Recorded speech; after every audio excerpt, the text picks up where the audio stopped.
সেই একই রকম ডিমের কারি বা ডিমের ঝোল খেতে যখন আর ভালো লাগবে না, তখন কিন্তু আপনারা একবার এই নতুন ধরনের ডিমের রেসিপিটি বানিয়ে দেখতে পারেন। যারা ডিম খেতে ভালোবাসেন তারা যদি একবার এই রেসিপিটি বানিয়ে খান, তখন দেখবেন নর্মাল ডিমের ঝোল বা ডিমের কারি বাদ দিয়ে শুধু এটাই বানিয়ে খেতে মন যাবে। আর ডিমের এই রেসিপিটি ভাতের সাথে খেতে তো ভালো লাগে, রুটি পরোটার সাথে খেতেও কিন্তু মন্দ লাগে না। তাই লাঞ্চে হোক বা ডিনারে যে কোনো টাইমে কিন্তু আপনারা এটা বানিয়ে ফেলতে পারবেন।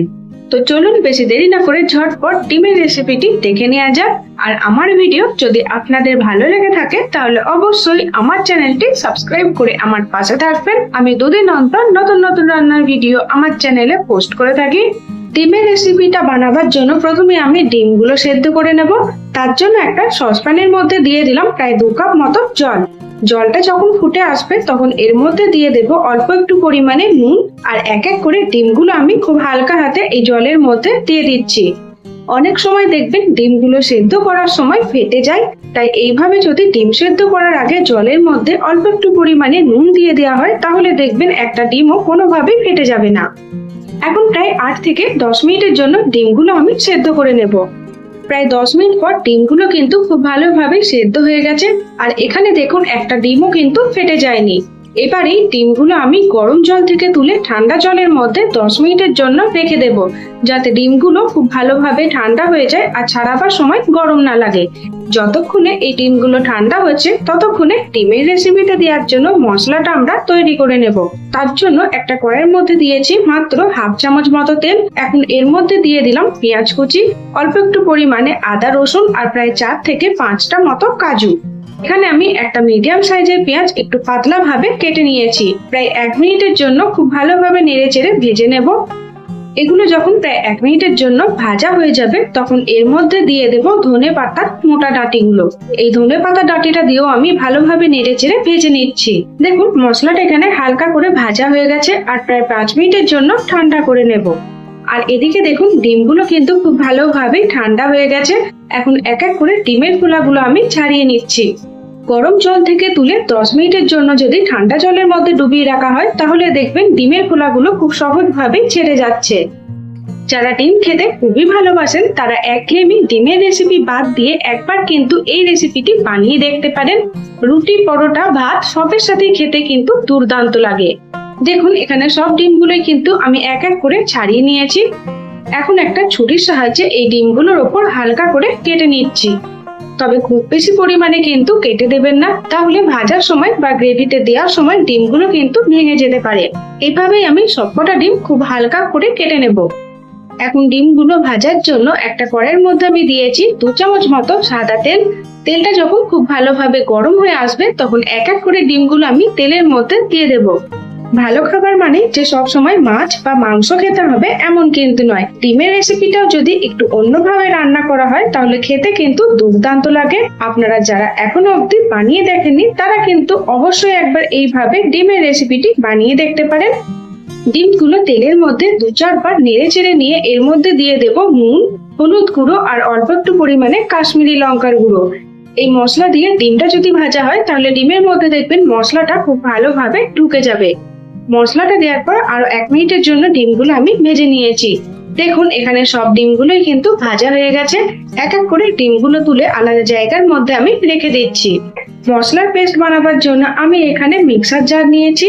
আগে থেকে যে পেঁয়াজ আদা রসুন ও কাজুটা আমরা ভেজে রেখেছিলাম সেটা আমি এখানে দিয়ে দিলাম। ঝালের জন্য আমি দিলাম সামান্য পরিমাণে কাঁচা লঙ্কা। আপনারা ঝালের পরিমাণটা নিজেদের পছন্দ মতো একটু কম বেশি করে নিতে পারেন। আর এর মধ্যে দিলাম 2 চামচ মতো ভাজা তিল। আমার কাছে আগে থেকে তিলটা শুকনো খোলায় ভেজে রাখা ছিল। অল্প একটু পরিমাণে জল দিয়ে মশলাটা কিন্তু খুব ভালোভাবে একটা পেস্ট বানিয়ে নিতে হবে। দেখুন ডিমের রেসিপি বানাবার জন্য মশলার পেস্ট কিন্তু আমাদের এখানে একদম রেডি হয়ে গেছে। এখন যে তেলের মধ্যে আমি ডিমটা ভেজেছিলাম তার মধ্যে দিয়ে দিলাম 1 টুকরো দারচিনি আর একটা এলাচ। আর এই পেস্ট করে রাখা সব মশলাটাই আমি তেলের মধ্যে ঢেলে দিলাম। মশলা ধোয়া অল্প একটু জল আমি এর মধ্যে দিয়ে দিলাম যাতে মশলাটা নিচে থেকে লেগে না যায়। এখন এক এক করে কিছু গুঁড়ো মশলা আমি এর মধ্যে দিয়ে দেব। প্রথমেই দিয়ে দিলাম 1 চামচ মতো কাশ্মীরি লঙ্কার গুঁড়ো, 1/2 চামচ মতো হলুদ গুঁড়ো, 1/2 চামচ মতো জিরে গুঁড়ো, স্বাদ মতো নুন আর অল্প একটু পরিমাণে চিনি। নুনের পরিমাণটা বুঝে দেবেন, কারণ ডিম ভাজার সময় কিন্তু আমি অল্প একটু পরিমাণে নুন ব্যবহার করেছিলাম। এই সবকিছু কিন্তু মশলার সাথে খুব ভালোভাবে নেড়ে চেড়ে মিশিয়ে নিতে হবে। মেশানো হয়ে গেলে ঢাকা দিয়ে আমি প্রায় 2 মিনিটের জন্য রান্না করে নেব, যাতে মশলাটা খুব ভালোভাবে কষানো হয়ে যায় আর মশলা থেকে তেল ছাড়তে শুরু করে দেয়। প্রায় 2 মিনিট পর ঢাকাটা আমি খুলে দিলাম। দেখুন মশলাটা কিন্তু খুব ভালোভাবে কষানো হয়ে গেছে আর মশলা থেকে তেল ছাড়তে শুরু করে দিয়েছে। গ্রেভির জন্য আমি এখানে দিয়ে দিলাম প্রায় 1 বাটি মতো জল। আপনারা গ্রেভি অনুযায়ী জলের পরিমাণটা একটু কম বেশি করে নিতে পারেন। আগে থেকে ভেজে রাখা ডিমগুলো আমি এই সময় দিয়ে দিলাম, আর দিলাম 2টো কাঁচা লঙ্কা ও অল্প একটু পরিমাণে গরম মশলা। এই সবকিছু আমি খুব ভালোভাবে নেড়ে চেড়ে মিশিয়ে নিচ্ছি যতক্ষণ না গ্রেভিটা ফুটে আসছে। গ্রেভিটা যখন ফুটে আসবে তখন ঢাকা দিয়ে প্রায় 10 মিনিটের জন্য রান্না করে নেব। ডিনারে হোক বা লাঞ্চে একদম কম টাইমের মধ্যে আর কম ঝামেলার মধ্যে টেস্টি কিছু যদি বানাতে চান, তখন কিন্তু আপনারা একবার এই ডিমের রেসিপিটি বানিয়ে দেখতে পারেন। এটা খেতে কিন্তু সত্যি দারুণ টেস্টি হয়। প্রায় 10 মিনিট পর ঢাকাটা আমি খুলে দিলাম। দেখুন আমাদের এখানে দারুণ স্বাদের এগ মশলা বা ডিমের মশলা কিন্তু একদম রেডি হয়ে গেছে।